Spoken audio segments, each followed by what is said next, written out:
ఎన్నికల్లో వైసీపీ గెలిచి ఉంటే విశాఖ రాజధాని కావడం, జగన్ రిషికొండ ప్యాలెస్ నుంచి పరిపాలన సాగించడం జరిగేవి. కానీ ఎన్నికల్లో వైసీపీ ఘోర పరాజయం పాలవడంతో జగన్ అనుకున్నవేవీ జరగలేదు. ఈ నేపథ్యంలో టీడీపీ ఎమ్మెల్యే మాజీ మంత్రి గంటా శ్రీనివాసరావు నేడు మీడియా ప్రతినిధులతో కలిసి రిషికొండ ప్యాలెస్ లోకి ప్రవేశించారు. ఇప్పటి వరకు రిషికొండపై జరుగుతున్న నిర్మాణాల్లో ఏముందో ఎవరికీ తెలియదు. ఇప్పుడు ఆ రహస్యాన్ని గంటా శ్రీనివాసరావు బట్టబయలు చేశారు. రిషికొండ ప్యాలెస్ ను కళ్ళు చెదిరే రీతిలో అత్యంత విలాసవంతంగా నిర్మించారని విజువల్స్ చూస్తే అర్థమవుతోంది. ఆ భవనం లోపల ఏర్పాట్లు చూసి గంటా మీడియా రిపోర్టర్లు ఆశ్చర్యపోయారు. రిషికొండ ప్యాలెస్ ను పరిశీలించిన అనంతరం గంటా శ్రీనివాసరావు మీడియా సమావేశం నిర్వహించారు. జగన్ నిబంధనలకు విరుద్ధంగా 500 కోట్ల భారీ వ్యయంతో అత్యంత రహస్యంగా ఈ ప్యాలెస్ నిర్మించారని వెల్లడించారు. 61 ఎకరాల్లో ఈ భవన సముదాయాలు నిర్మించారని, అందులో రాజసౌధాన్ని తలపించేలా ఉన్న భవనం కోసమే 500 కోట్లు ఖర్చు చేశారని గంటా ఆరోపించారు.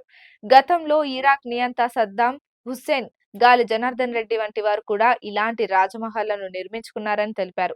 ఈ భవనం లోపల పరిశీలిస్తే దీన్ని హోటల్ మాదిరిగా వినియోగించుకునే అవకాశం లేదని, పెద్ద కాన్ఫరెన్స్ హాల్ కూడా ఉందని, ఇక్కడి నుంచే సమీక్షలు చేపట్టేందుకు అనువుగా నిర్మించారని వివరించారు. ఇంత రహస్యంగా విలాసవంతమైన భవనం ఎందుకు కట్టారు అని గంటా సూటిగా ప్రశ్నించారు. రిషికొండపై గతంలో టూరిజం కోసం హరిత రిసార్ట్స్ ఉండేవని, వీటి ద్వారా ఏటా 8 కోట్ల వరకు ఆదాయం వచ్చేదని, ఈ రిసార్ట్స్ ను పడగొట్టి ప్యాలెస్ ను నిర్మించారని మండిపడ్డారు. ఆఖరికి కోర్టులను కూడా తప్పుదోవ పట్టించి ఈ విలాస భవనం నిర్మించారని విమర్శించారు. మొదట స్టార్ హోటల్ అన్నారని, ఆ తర్వాత సీఎం క్యాంప్ కార్యాలయం అన్నారని, అనంతరం టూరిజం ప్రాజెక్టు అని చెప్పారని ఆరోపించారు. కొందరు దీనిపై న్యాయ పోరాటం చేయగా హైకోర్టు నిపుణుల కమిటీ వేసిందని గంటా శ్రీనివాసరావు వెల్లడించారు. పలు చోట్ల నిబంధనల ఉల్లంఘన జరిగిందని కమిటీ పేర్కొందని, అయినప్పటికీ నిర్మాణాలు కొనసాగించారని ఆరోపించారు. ఈ భవనం నిర్మాణ అంచనాలు కూడా చాలా గోప్యంగా ఉంచారని, నిర్మాణ కాంట్రాక్టు సైతం వైసీపీ అనుకూల వ్యక్తులకే దక్కిందని తెలిపారు.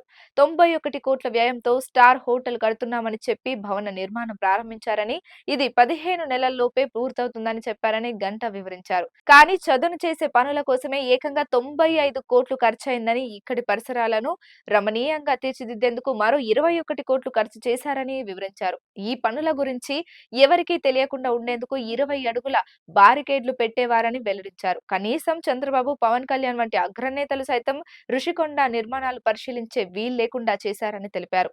ఇంత ఖర్చు పెట్టి కట్టిన భవనంలోకి ఆఖరికి జగన్ అడుగు పెట్టడం కాదు కదా, కంటితో చూడ్డానికి కూడా రాలేని పరిస్థితి ఏర్పడిందని గంటా వ్యంగ్యం ప్రదర్శించారు. తాను ఒకటి తలిస్తే దైవం మరొకటి తలిచినట్టుగా జగన్ ఈ భవనంలో అడుగు పెట్టకుండానే అధికారం నుంచి దిగిపోవలసి వచ్చిందని ఎద్దేవా చేశారు. 2019 ఎన్నికల్లో ఘన విజయం సాధించిన జగన్ ప్రజా తీర్పును అపహాస్యం చేసేలా పాలన కొనసాగించాడని, దాని ఫలితమే ఇటీవలి ఎన్నికల్లో ప్రజలు ఆయనను చిత్తుగా ఓడించారని అన్నారు. విశాఖ ప్రాంతంలో వైసీపీని ప్రజలు తుడిచిపెట్టారని, తద్వారా విశాఖ రాజధాని వద్దన్న సంకేతాలను బలంగా పంపించారని గంటా స్పష్టం చేశారు. ఈ భారీ భవనాన్ని ఎలా ఉపయోగించుకోవాలన్నా దానిపై సీఎం చంద్రబాబు నిర్ణయం తీసుకుంటారని స్పష్టం చేశారు.